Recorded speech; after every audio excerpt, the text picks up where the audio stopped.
The sun had just begun to rise over the tall buildings of the city. Angela stepped off the bus and walked slowly toward the big mansion on the hill. She was a black woman in her early 40s. With kind eyes and a gentle smile that rarely left her face every morning, she made the same journey to work as a maid for one of the richest men in town. The mansion stood like a palace, with white marble columns and large glass windows that sparkled in the morning light.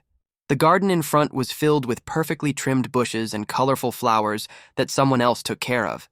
Angela walked around to the back entrance, the one the staff always used. She pulled out her key and quietly opened the door. Inside, the kitchen was bigger than her entire apartment. Shiny pots and pans hung from the ceiling, and the countertops were made of smooth granite that felt cold under her fingers. Angela tied her apron around her waist and started the coffee maker. The rich smell of fresh coffee beans filled the air. She knew Mr. Carter would want his coffee ready by 7 o'clock sharp, as the coffee brewed. Angela moved through the downstairs rooms with practiced ease. She opened the heavy curtains in the living room, letting morning sunlight pour across the expensive leather furniture. Everything in this house cost more money than Angela made in a year. The paintings on the walls were originals. The rugs were imported from faraway countries, and even the doorknobs were made of real gold. Angela didn't envy these things. She had learned long ago that money couldn't buy happiness or peace of mind. She had her own small apartment, her church community, and her daughter who was studying at college. Those things filled her heart with more joy than any mansion ever could. She moved to the dining room and began setting the table for breakfast. 1 plate, 1 cup, 1 set of silverware. Mr. Carter always ate alone. His wife had left him 2 years ago, and his grown children rarely visited. Angela sometimes felt sorry for him, living in this huge house with nobody to talk to. But then she remembered how he treated people, and her sympathy faded. The grandfather clock in the hallway chimed 6:30. Angela returned to the kitchen and started preparing breakfast. Scrambled eggs with cheese, toast with butter, fresh orange juice, and sliced fruit arranged perfectly on a plate. She had made this same breakfast hundreds of times. Her hands moved quickly and efficiently, cracking eggs, whisking them in a bowl, heating the pan to just the right temperature. While the eggs cooked, Angela heard footsteps on the stairs above her. Mr. Carter was awake. She could tell by the heavy sound of his expensive shoes on the wooden steps. Angela took a deep breath and prepared herself for another day. She knew that kind words were rare in this house, Mr. Richard Carter appeared in the kitchen doorway. He was a tall man in his 50s, with gray hair slicked back and sharp blue eyes that seemed to look through people rather than at them. He wore a dark suit even though he wasn't going to the office today. His face showed no expression as he glanced at Angela. "Is my coffee ready?" he asked, not really asking but demanding. "Yes, sir," Angela replied softly. "I'll bring everything to the dining room right away, Mr. Carter didn't say thank you, he never did. He simply turned and walked toward the dining room, expecting his breakfast to appear as if by magic. Angela carefully placed the eggs on the plate, arranged the toast beside them, and added the fruit. She poured the coffee into his favorite cup and carried everything on a silver tray. When she entered the dining room, Mr. Carter was already seated at the head of the long table, scrolling through his phone with one hand. He didn't look up as Angela set the plate in front of him. She poured his coffee and stepped back quietly, ready to leave and let him eat in peace. "The eggs are too runny," Mr. Carter said. Still not looking up from his phone, Angela glanced at the plate. The eggs looked perfect, cooked just the way he liked them every other day.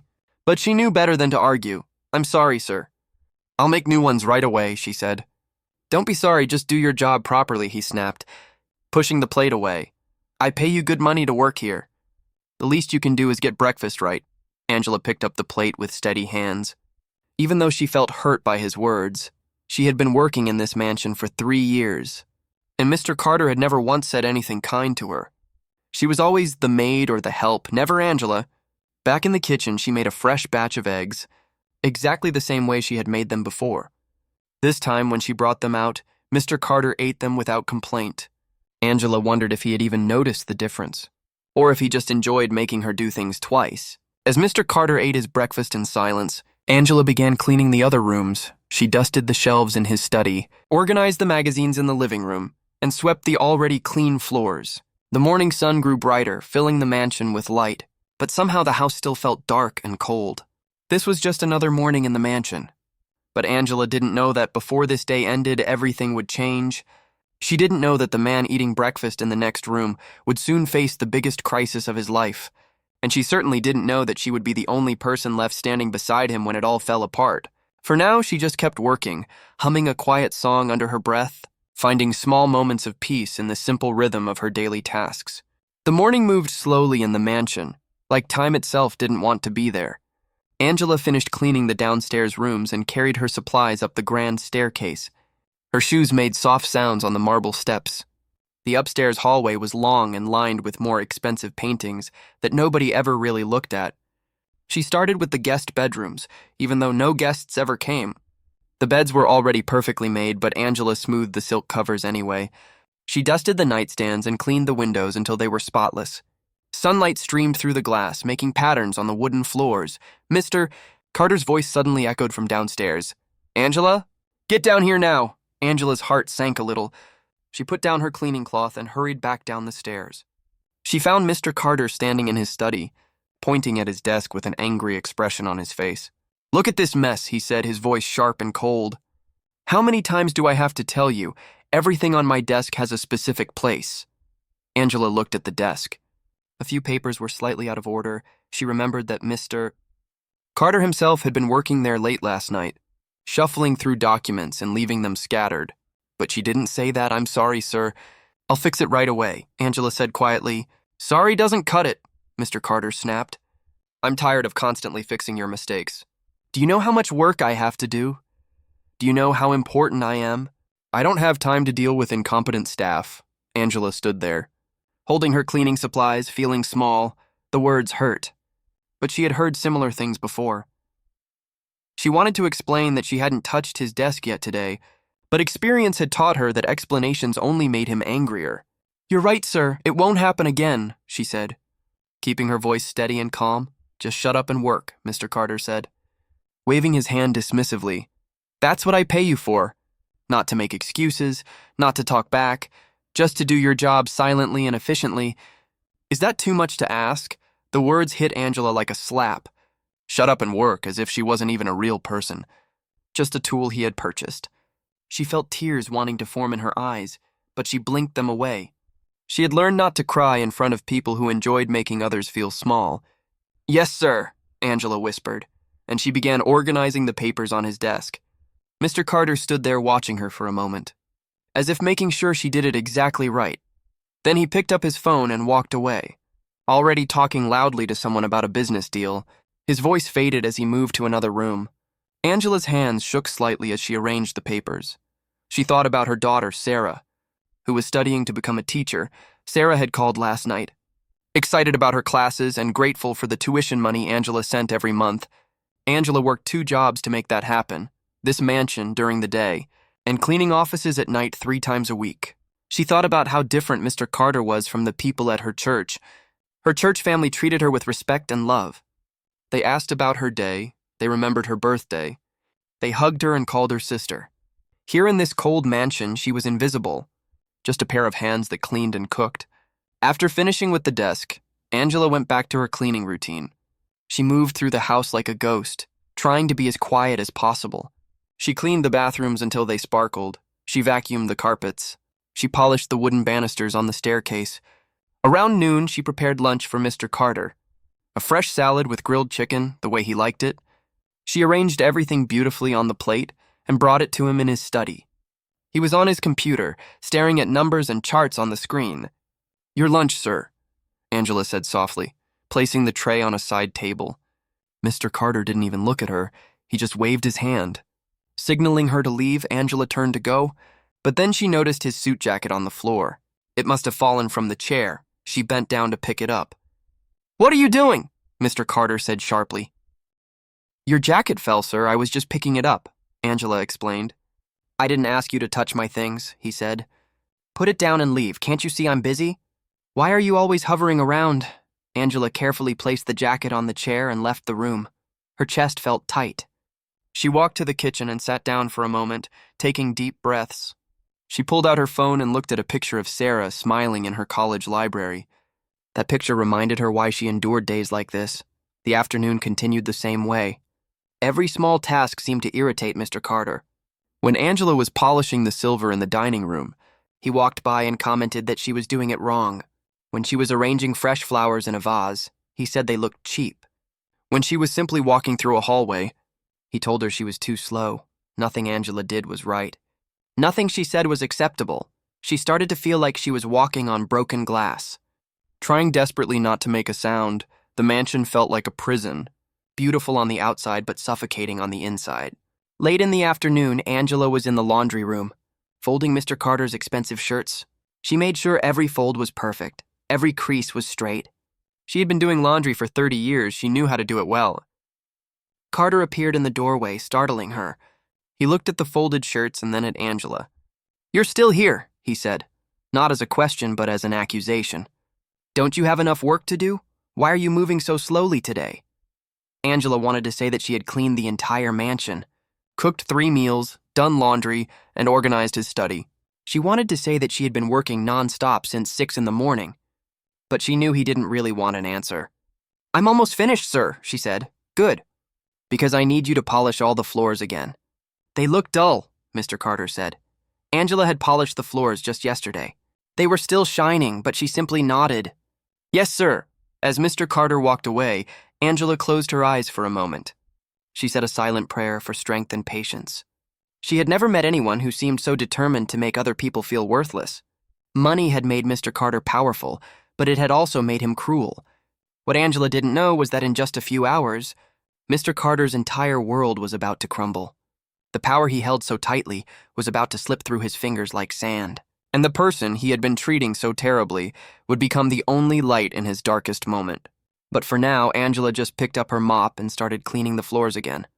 Her back ached and her feet hurt. But she kept working, she always kept working, because that's who she was, a woman of dignity and strength, even when others couldn't see it. The afternoon sun was beginning to lower in the sky when Angela finished mopping the floors for the second time that day. Her knees ached and her hands were red from all the cleaning solutions she had been using. She wiped the sweat from her forehead and looked at her reflection in the shiny marble floor. She barely recognized the tired woman staring back at her. Angela gathered her cleaning supplies and carried them back to the small closet near the kitchen. As she walked past the living room, she noticed Mr.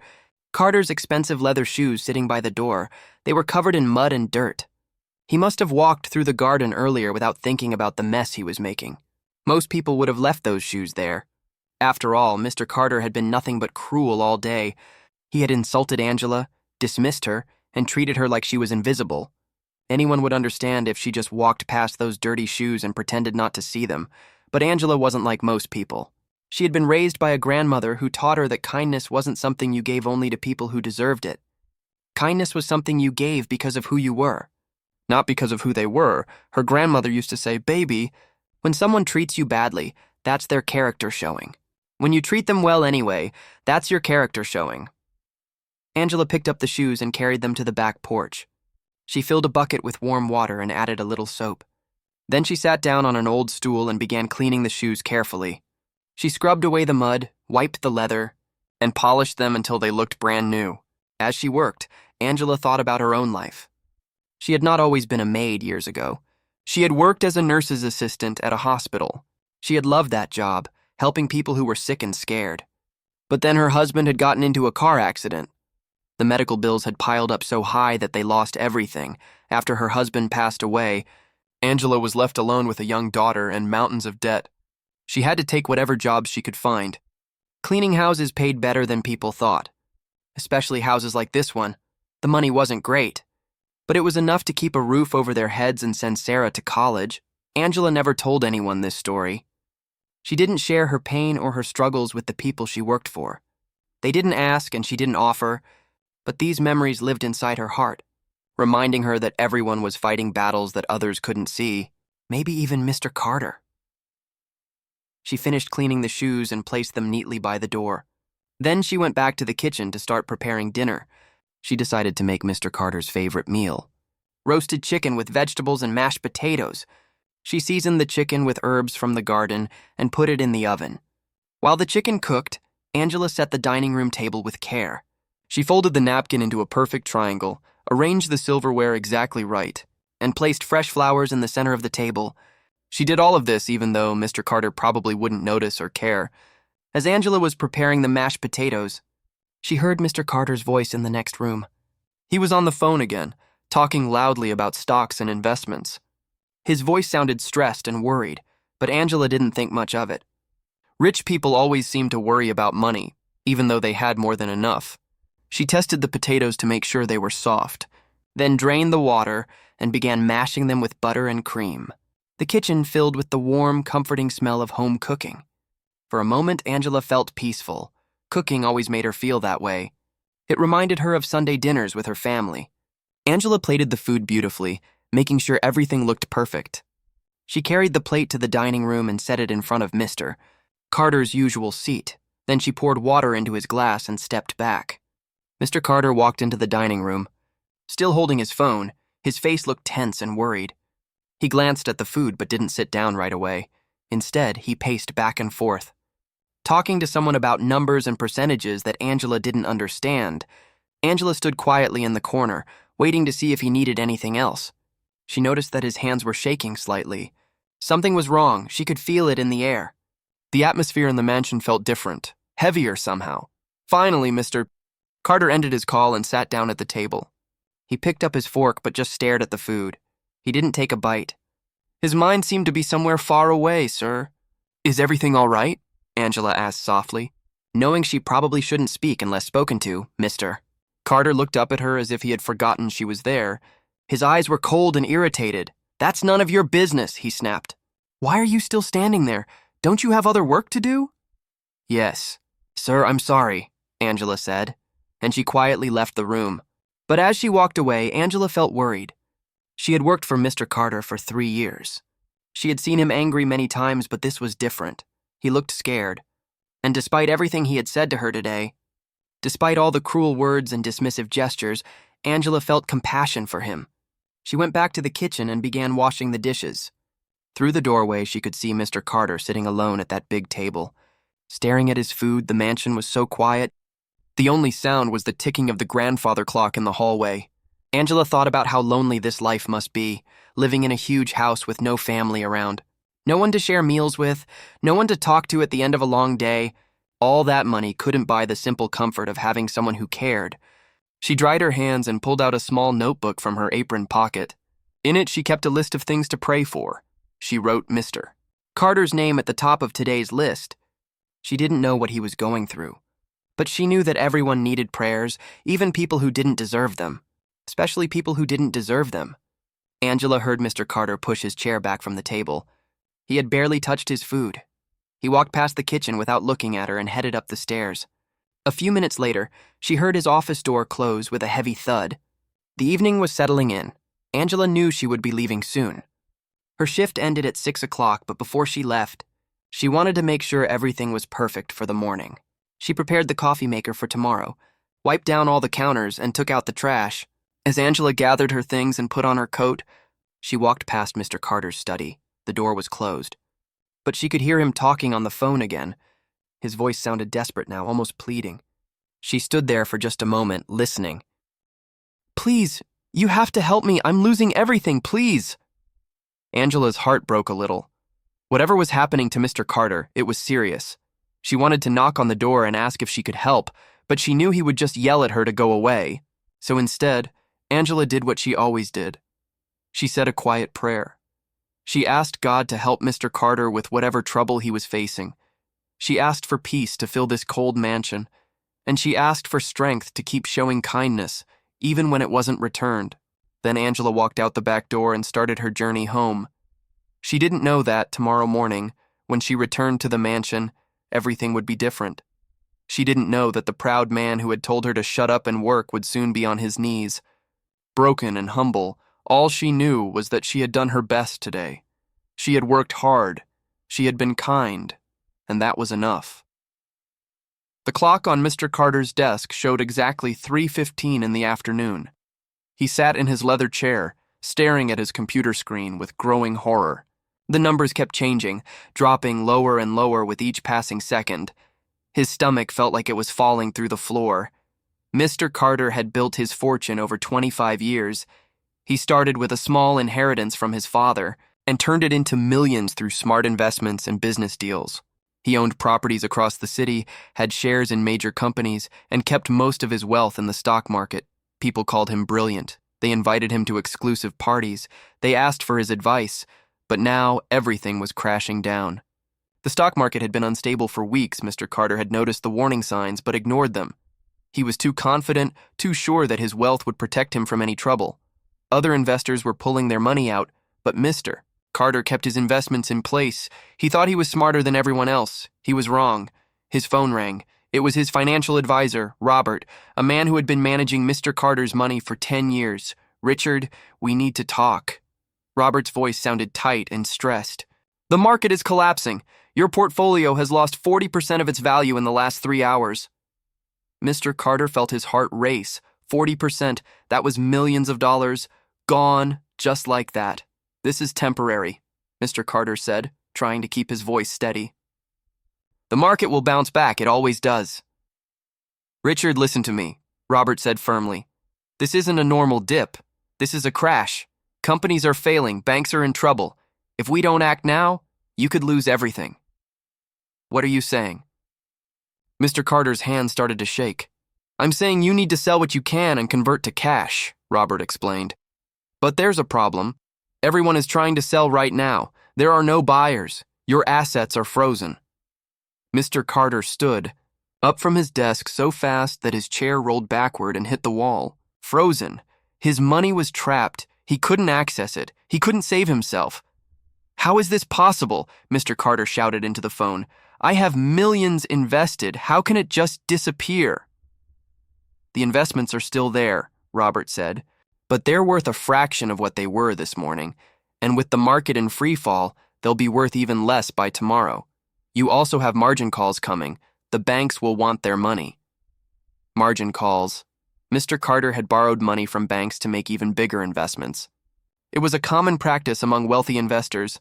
When the investments did well, the profits were huge, but when they failed, the losses were catastrophic. The banks would demand immediate payment, money that Mr. Carter no longer had. "How much do I owe?" Mr. Carter asked, his voice barely a whisper. $18 million, Robert said, "and they want it within 48 hours. The phone nearly slipped from Mr. Carter's hand.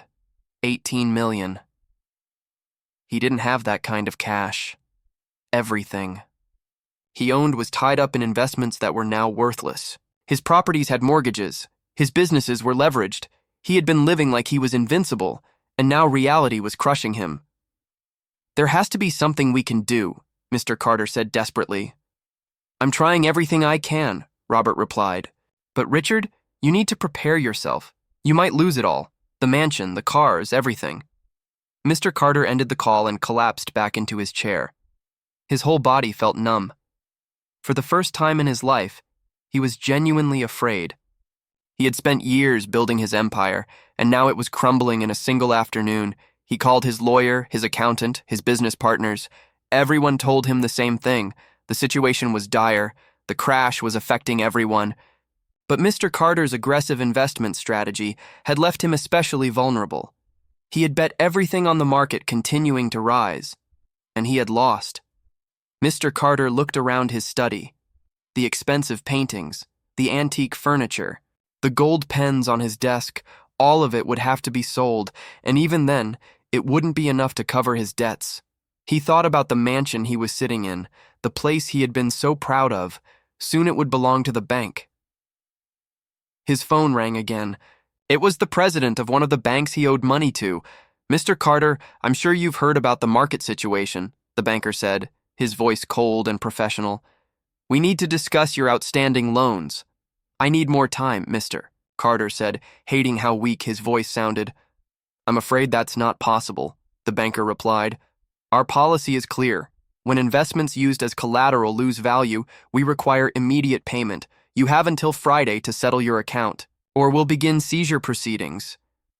"Please," Mr. Carter said, the word tasting bitter in his mouth.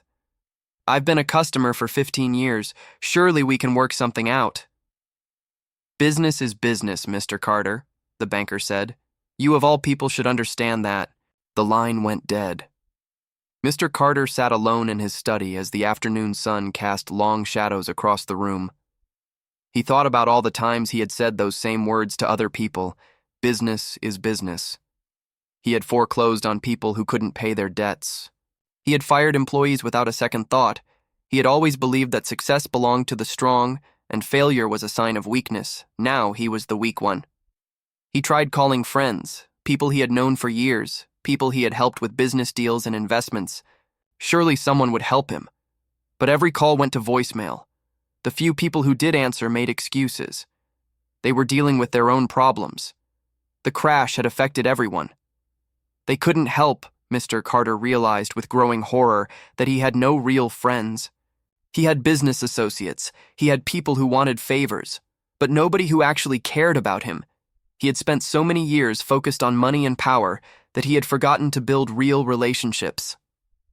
As evening approached, Mr. Carter heard movement downstairs. Angela was still working, cleaning and organizing, doing her job as if everything was normal. Mr. Carter felt a flash of anger.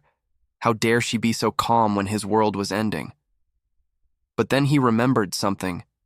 Angela would need to be paid, and he wasn't sure he could afford to pay her anymore. In fact, he might have to let her go, along with the gardener, the pool cleaner, and everyone else who worked for him. Mr. Carter put his head in his hands. For the first time in decades, he felt tears burning in his eyes. Everything he had worked for was gone. His wealth, his status, his pride, all of it destroyed in a few hours. He didn't know that downstairs. Angela was praying for him. He didn't know that the woman he had treated so cruelly that morning was the only person in the world who genuinely cared about his well-being. He didn't know that in just a few hours he would be standing before her on his knees, broken and desperate. All Mr. Carter knew was that he was alone, completely and utterly alone.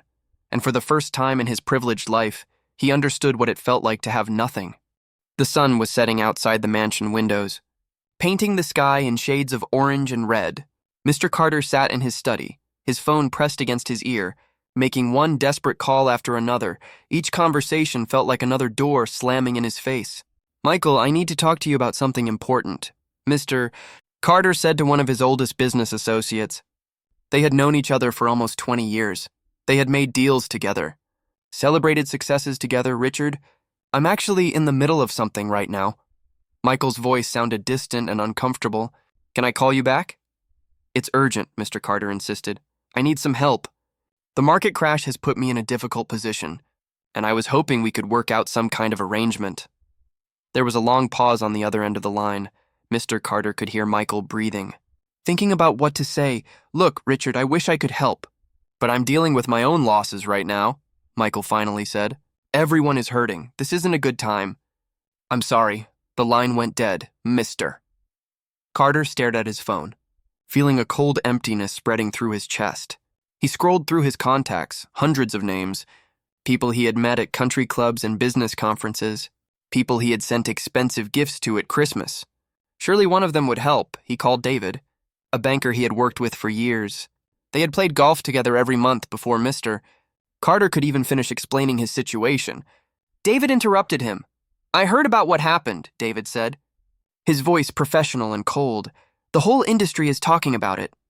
"Richard, I can't get involved. It would be a conflict of interest." "I'm sure you understand, David." "Please," Mr. Carter's voice cracked slightly. "I just need a bridge loan, something to get me through the next few weeks until I can liquidate some assets. I'm sorry." "Richard, but the bank has strict policies about lending to individuals in your situation," David said. "It's nothing personal, it's just business.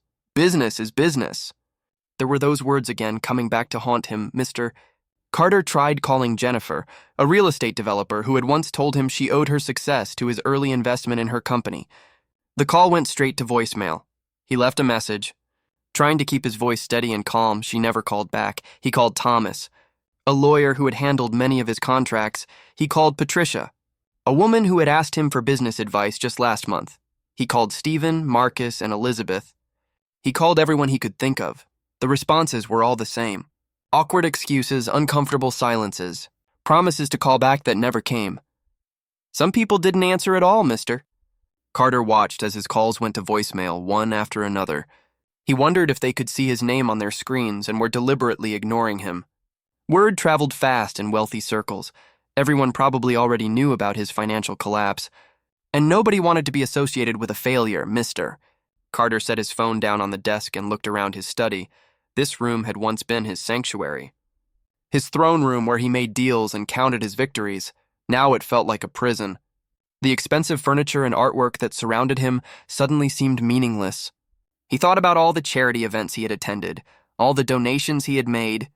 He had given money to hospitals, museums, and universities. His name was on plaques and buildings, but those donations hadn't been about kindness. He realized that now they had been about status, about seeing his name in the society pages, about being recognized as important. None of those organizations called to offer help now. Mr. Carter stood up and walked to the window. He could see the garden below, perfectly maintained by a staff he could no longer afford to pay. Tomorrow he would have to let them all go. The gardener, the pool cleaner, the cook who came 3 times a week. All of them would lose their jobs because of his failure. And Angela, he would have to fire Angela too. The thought made him feel sick. Not because he cared about her, he told himself, but because it was another reminder of how far he had fallen. He couldn't even afford to keep a maid. A man who had been worth millions just yesterday couldn't pay someone minimum wage to clean his house. Mr. Carter heard footsteps in the hallway below. It was Angela, still working. He checked his watch. It was past 6 o'clock. Her shift should have ended, but she was still here, still doing her job. He wondered if she knew what was happening, if she had any idea that by this time next week, this mansion would probably belong to the bank. He thought about going downstairs and telling her not to bother coming back tomorrow, but he couldn't face her, not after the way he had treated her this morning. Telling her to shut up and work, treating her like she was nothing. Now he was the one who had nothing. Mr. Carter returned to his desk and opened his laptop. His email inbox was full of messages from creditors, lawyers and banks. Every message demanded money, threatened legal action, or informed him of assets being frozen. He closed the laptop, unable to look at it anymore. His phone buzzed with a text message. For a moment, hope flickered in his chest. Maybe someone was finally reaching out to help. But it was just an automated message from his credit card company, informing him that his account had been suspended due to suspicious activity. Even his credit cards were being canceled, Mr. Carter felt tears burning in his eyes again. He had always prided himself on being strong, on never showing weakness. Crying was for people who couldn't handle pressure, for people who weren't tough enough to succeed. But now the tears came anyway, sliding down his cheeks as he sat alone in his study. He thought about his ex-wife, Catherine. She had left him 2 years ago, saying he cared more about money than about people. He had laughed at her then, told her she was being emotional and irrational. Now he wondered if she had been right all along. He thought about his children, a son and daughter who were both adults now. He hadn't spoken to either of them in months. They had stopped calling after too many missed birthdays and canceled visits. Mr. Carter had always been too busy, too focused on making more money. Building more wealth, now he had plenty of time. But nobody wanted to spend it with him. The mansion was completely silent, except for the sound of Angela moving around downstairs. Mr. Carter realized that she was the only person in the entire world who was still here, the only person who hadn't run away or made excuses, and he had treated her worse than anyone. He looked at the framed photographs on his desk, pictures of himself shaking hands with politicians and celebrities, receiving awards, cutting ribbons at grand openings. In every photo he was smiling, but the smile looked hollow now, empty. He had been so proud of these moments, these symbols of success and importance. But where were those people now? Where were the politicians who had praised him? Where were the celebrities who had posed with him? Where were the business partners who had called him a genius? They were all gone, disappeared like smoke. Mr. Carter had spent his entire life building a fortune, and in the process, he had failed to build anything that actually mattered. No real friendships, no close family relationships, no kindness or compassion, just money. And now even that was gone. He sat in the darkening study, listening to the sound of Angela cleaning downstairs, and he realized something that terrified him. He was completely alone. He had pushed everyone away, used people without caring about them, and now he was facing the consequences. Tomorrow morning, everything would get worse. The banks would start seizing his assets. The news would spread further. More doors would close, but tonight, sitting in this quiet mansion, Mr. Carter finally understood the truth. He had been poor all along, he just hadn't known it. The evening had turned into night. Mr. Carter remained in his study, unable to move, unable to think clearly. The darkness outside matched the darkness he felt inside his heart. His whole world had collapsed in a matter of hours, and he had nowhere to turn. He heard Angela's footsteps coming up the stairs. Soft and careful like always, Mr. Carter quickly wiped his eyes and tried to compose himself. He didn't want anyone to see him like this, weak and broken. But then he heard her footsteps pause outside his door. There was a gentle knock. "Mr. Carter, sir." Angela's voice was soft through the door. "I made you some tea. I thought you might need it, Mr. Carter wanted to tell her to go away. He wanted to yell at her like he had done so many times before. But something stopped him. Maybe it was exhaustion. Maybe it was the realization that she was the only person who had stayed. Whatever the reason, he found himself saying, "Come in." Angela opened the door and stepped inside, carrying a tray with a cup of hot tea and some cookies she had baked earlier. The warm smell filled the cold study. She set the tray down on his desk carefully, not looking at his red eyes or the tears he had tried to hide. "I'll be leaving now, sir," Angela said quietly. "Is there anything else you need before I go, Mr. Carter looked at her, really looked at her for the first time. He saw the kindness in her eyes, the gentle way she moved, the dignity she carried despite how he had treated her. This woman had every reason to hate him, to celebrate his downfall, yet here she was, bringing him tea when he was at his lowest. Something inside Mr. Carter broke. He stood up from his chair, his legs feeling weak beneath him. Angela took a step back, unsure of what was happening. Mr. Carter walked around his desk, and then, to Angela's complete shock, he dropped to his knees in front of her. "Please," he whispered, his voice cracking. "Please forgive me." Angela stood frozen, her eyes wide with surprise. In 3 years of working for this man, she had never seen him show any emotion except anger and pride. Now he was on his knees before her, tears streaming down his face. "Sir, please get up," Angela said, feeling uncomfortable seeing him like this. "No," Mr. Carter said, shaking his head. "I need to say this. I have been cruel to you. I have treated you like you were nothing, like you weren't even a person. This morning I told you to shut up and work, as if you were just a machine I had purchased." The tears came faster now, and Mr. Carter didn't try to stop them. "I have spent my whole life believing that money made me better than other people," he continued. "I thought my wealth gave me the right to look down on everyone else. I was wrong. I was so terribly wrong." Angela felt her own eyes filling with tears. She had imagined many times what it would be like if Mr. Carter apologized, but she had never expected it to happen, and certainly not like this. "I've lost everything," Mr. Carter said, his voice barely above a whisper. "The market crashed, my investments are gone, the banks are taking the mansion. By next week, I'll have nothing. And you know what I realized? I had nothing all along." He looked up at Angela, his face full of genuine pain and regret. "I spent years making money, but I never made a single real friend," he said.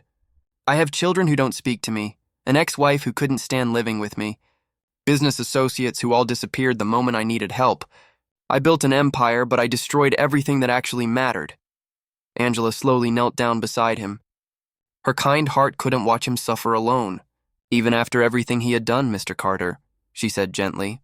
"Richard," he interrupted. "My name is Richard. I should have told you that years ago. You've worked in my home for 3 years, and I never even told you my first name.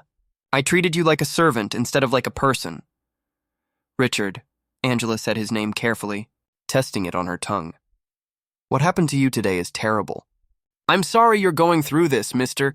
Carter looked at her in amazement. "Why are you being kind to me?" he asked. "After everything I've done, after how I've treated you, why aren't you celebrating? Why aren't you laughing at me?" Angela thought for a moment before answering. "Because that's not who I am," she said simply. "My grandmother used to tell me that holding on to anger is like drinking poison and expecting the other person to die. You've been unkind to me, yes, but I've never let that change who I am inside." "How?" Mr. Carter asked desperately. "How do you stay kind when the world is so cruel?" "Because kindness isn't about the world," Angela explained. "It's about me. It's about choosing who I want to be. Every day I wake up and decide that I will treat people with dignity and respect. Not because they deserve it, but because that's what my soul needs to be at peace, Mr." Carter listened to her words like a man dying of thirst, listening to water being poured. "I don't deserve your forgiveness," he said. "Maybe not," Angela agreed, "but I'm giving it to you anyway. Not for your sake, but for mine, because holding on to hurt only makes my own heart heavy, Mr." Carter broke down completely then, sobbing like a child. All the pain and loneliness and regret of years came pouring out. Angela sat beside him on the floor of that expensive study and let him cry. She didn't say anything, she just stayed there, a quiet presence in his darkness. After a long time, Mr. Carter's tears slowed down. He wiped his face with his sleeve, feeling embarrassed but also somehow lighter. "I don't know what to do," he admitted. "I don't know how to be poor, I don't know how to start over. I'm terrified." "Everyone is terrified sometimes," Angela said. "The difference is some people have others to help them through it, and some people face it alone. You don't have to face this alone." "But I don't have anyone, Mr. Carter said. "Everyone has abandoned me." "You have me," Angela said simply. Mr. Carter looked at her in disbelief. "Why would you help me?" he asked. "Because everyone deserves a second chance," Angela answered. "Because I believe people can change, because underneath all that pride and anger, I think there's a good person trying to get out, Mr. Carter didn't know what to say. No one had ever believed in him like this before. People had believed in his money, in his success, but never in him as a person. "Thank you," he whispered. "Thank you for being here. Thank you for your kindness." "Thank you for showing me what real strength looks like." Angela smiled gently. "Tomorrow is going to be hard," she said. "And the days after that will be hard too, but you'll get through it." "People are stronger than they think," Mr. Carter nodded slowly. For the first time since the crisis began, he felt a tiny spark of hope. Not hope that he would get his money back, but hope that maybe, just maybe, he could become a better person. "I want to change," he said. "I don't want to be the man I was. I want to be different." "Better? Then you will be," Angela said with certainty. "Change starts with a decision, and it sounds like you've already made it." They sat there on the floor together, a broken millionaire and a humble maid, two people from completely different worlds who had found an unexpected connection in the darkness. Outside the study window, the night was black and quiet, but inside, something new was beginning to grow. The morning after Mr. Carter's breakdown, Angela arrived at the mansion earlier than usual. She had barely slept the night before, thinking about the broken man she had left sitting on his study floor. Part of her wondered if she had done the right thing by offering him forgiveness and support. After all, he had treated her terribly for 3 years, but Angela's faith had taught her that forgiveness wasn't optional. It was a commandment. It was what separated people who lived with peace in their hearts from people who carried bitterness like chains. She had made her choice, and now she would follow through. When Angela entered through the back door, she was surprised to find Mr. Carter already awake, sitting at the kitchen table in casual clothes instead of his usual expensive suit. He looked older somehow, smaller. The arrogance that had always surrounded him like armor was completely gone. "Good morning," Angela said softly, unsure of how to act around this new version of her employer. "Good morning, Angela," Mr. Carter replied. And for the first time in 3 years, he looked directly at her when he spoke. "I wasn't sure if you would come back. I said I would help you," Angela reminded him. "I keep my promises," Mr. Carter nodded, his eyes filling with gratitude. "I need to talk to you about something important," he said. "I can't pay you. I don't have any money. The bank accounts are frozen. Everything is being seized. I understand if you need to find another job." Angela had already thought about this. She had bills to pay, and a daughter in college who needed support. Working without pay wasn't something she could afford to do, but she also couldn't abandon someone who needed help. "I have another job 3 nights a week," Angela said. "It pays enough to cover my basic expenses. I can keep coming here during the day for a while until you get back on your feet." Mr. Carter stared at her in disbelief. "You would work for free. After everything I've done to you, I'm not doing it for you," Angela said honestly. "I'm doing it because it's the right thing to do, and because I believe that helping others is how we find purpose in life, Mr. Carter felt tears threatening again, but he blinked them back. "How can I ever repay you?" he asked. "By becoming a better person," Angela answered simply. "That's all the payment I need." They sat in silence for a moment, drinking coffee that Angela had made outside the kitchen window. The sun was rising over the garden, casting golden light across the lawn. It was a beautiful morning. Despite everything that was falling apart, "The lawyers will be here at 10, Mr. Carter said quietly. "They're going to go through all the paperwork for the bankruptcy. I have to sign away everything, the house, the cars, all of it." "That must be very difficult," Angela said with genuine sympathy. "It is," Mr. Carter admitted. "But you know what's strange? I feel lighter somehow. Like I've been carrying a heavy weight for years and I'm finally putting it down." "Does that make sense?" Angela smiled. Perfect sense. Money can be a burden, especially when it becomes the only thing that defines you. I wish I had learned that lesson years ago, mister, Carter said with regret. I could have been a different person. I could have had real relationships, a family that wanted to be around me. You can't change the past, Angela told him gently, but you can change the future. Every day is a new chance to be the person you want to be. Carter looked at Angela with deep respect. Where did you learn to be so wise? He asked. From struggle, Angela replied honestly. I lost my husband to a car accident 10 years ago. We had medical bills that destroyed us financially. I went from having a career I loved to cleaning houses just to survive. It was the hardest time of my life. Mr. Carter listened carefully, realizing he had never asked Angela anything about her life. But through all that pain, Angela continued, I learned what really matters. Not money or status or having a big house. What matters is love, kindness, faith, and treating people with dignity. Those are the things that can't be taken away from you. I'm starting to understand that, Mr. Carter said. Yesterday I thought my life was over. Today I realize it might actually be just beginning. The doorbell rang. Interrupting their conversation, it was the lawyers. Carrying briefcases full of documents, Mr. Carter stood up slowly. Taking a deep breath to prepare himself, would you like me to stay? Angela asked. You don't have to face this alone, Mr. Carter looked at her gratefully. Yes, please. If you don't mind, Angela followed Mr. Carter to his study, where 3 lawyers in expensive suits were already setting up their papers. They looked at Angela with confusion, clearly wondering why a maid was sitting in on a private meeting. Angela is my friend, Mr. Carter said firmly. She stays. The word friend hung in the air. Angela felt warmth spread through her chest. Just yesterday, this man had told her to shut up and work. Now he was calling her his friend for the next 3 hours. The lawyers explained the bankruptcy process. Mr. Carter signed document after document, giving up his mansion, his cars, his art collection, his business interests, everything he had spent decades accumulating. With each signature, he was erasing his old life. Angela sat beside him the whole time, occasionally placing a hand on his shoulder when the process became overwhelming. The lawyers seemed uncomfortable with her presence, but Mr. Carter drew strength from having her there.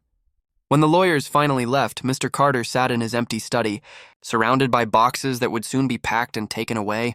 He looked around at the expensive furniture and decorations. I used to love this room, he said quietly. I thought it proved how successful I was. Now I see it was just a cage.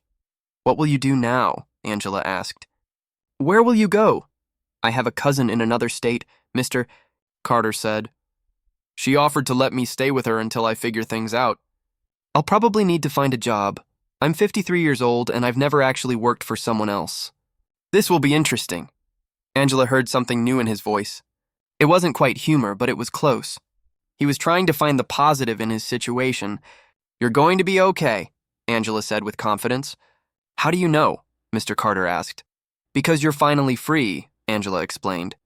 Free from the pressure of maintaining wealth, free from the fake friendships and the constant competition, free to discover who you really are when all the money and status are stripped away. Mr. Carter considered her words carefully. I'm scared, he admitted. That's okay, Angela said. Being scared means you're about to do something brave, and starting over takes a lot of courage. They spent the rest of the day sorting through Mr. Carter's belongings, deciding what could be sold and what had to be left behind. Angela told him stories about her life. Her daughter Sarah, her church community, her dreams and struggles. Mr. Carter listened like he had never truly listened to anyone before. He realized that Angela's life was rich in ways his never had been. She had people who loved her, not because of what she could give them, but because of who she was. She had purpose and meaning and peace, all the things his money had never been able to buy. As evening approached, Angela prepared a simple dinner for them both. They sat at the kitchen table, eating together for the first time. Mr. Carter couldn't remember ever having a meal that meant more to him. Thank you, he said as they finished eating. Not just for today, but for showing me what real humanity looks like. You could have walked away. You could have celebrated my downfall instead. You showed me grace I didn't deserve. Everyone deserves grace, Angela said. That's what makes us human. Our ability to forgive, to help, to love even when it's difficult. Mr. Carter nodded, understanding finally sinking deep into his heart. He had spent his whole life chasing the wrong things. building the wrong kind of success, but maybe, just maybe, it wasn't too late to learn a better way. I'm going to spend the rest of my life trying to be more like you, he said. Angela shook her head gently. Don't try to be like me, she said. Just try to be the best version of yourself. That's all any of us can do. As Angela prepared to leave for the evening, Mr. Carter walked her to the door. Will you come back tomorrow? He asked. Sounding vulnerable, of course, Angela promised. We'll get through this together. Mr. Carter watched her walk down the driveway, her figure growing smaller in the fading light. This woman who had every reason to hate him had instead chosen to save him, not with money or connections, but with simple human kindness. He closed the door and looked around the mansion that would soon belong to someone else. For the first time in his life, Mr. Carter felt rich.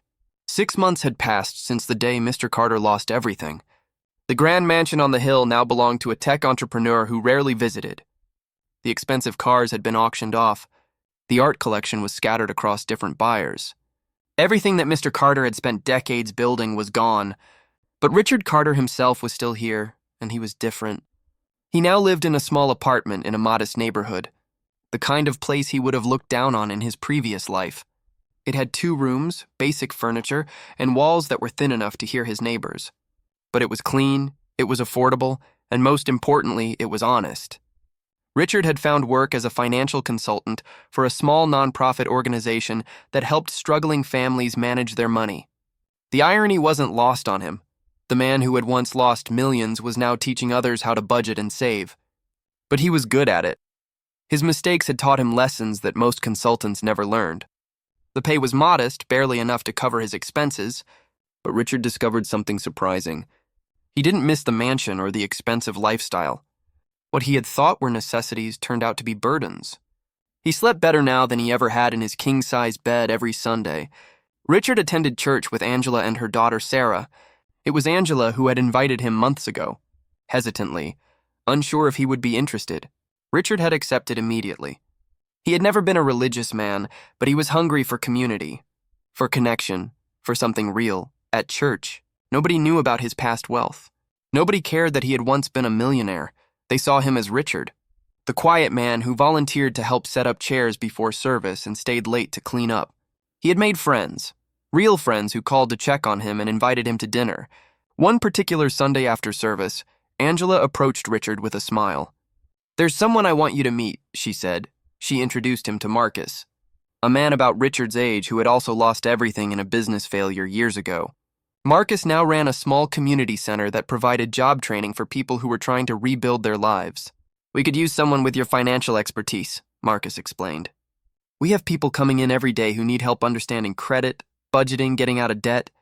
Would you be interested in volunteering a few hours a week? Richard felt something stir in his chest, a sense of purpose he had never experienced before. I would be honored, he said sincerely. Over the following weeks, Richard began teaching financial literacy classes at the community center. He stood in front of groups of people who were struggling, people who reminded him of himself 6 months ago, desperate and scared and unsure of how to move forward. He shared his story honestly, holding nothing back. He talked about his arrogance, his cruelty, his obsession with wealth. He described the day he lost everything and the moment he fell to his knees before Angela. The people in his classes listened with tears in their eyes, grateful for his honesty. Money doesn't define your worth, Richard would tell them. I learned that the hard way. I was a millionaire who was spiritually bankrupt. Now I have very little money, but I'm richer than I've ever been. The classes grew popular. Word spread about the former millionaire who was teaching people how to avoid his mistakes. Local news picked up the story. Richard gave interviews, but this time he wasn't bragging about success. He was sharing lessons learned from failure. One evening, Richard returned to his apartment to find Angela waiting outside his door. She was holding a gift wrapped in simple brown paper. What's this? Richard asked. Open it, Angela said with a mysterious smile. Richard unwrapped the package to find a framed photograph. It showed Richard standing in front of a group at the community center. Surrounded by students, his face was lit up with genuine joy, a kind of happiness he had never shown in all those business photos from his old life. I took this last week, Angela explained. I thought you should have it. To remember who you've become. Richard felt tears filling his eyes.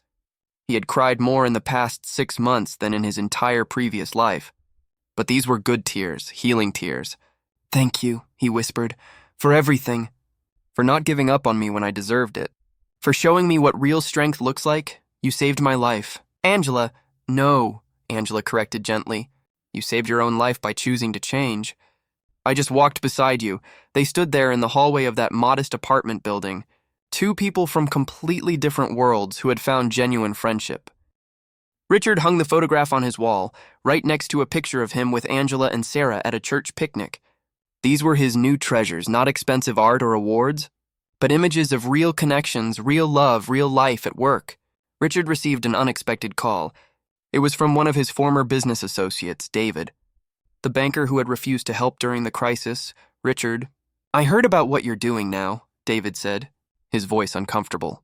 Teaching those classes, helping people. I wanted to say, well, I'm impressed. Thank you, Richard said simply.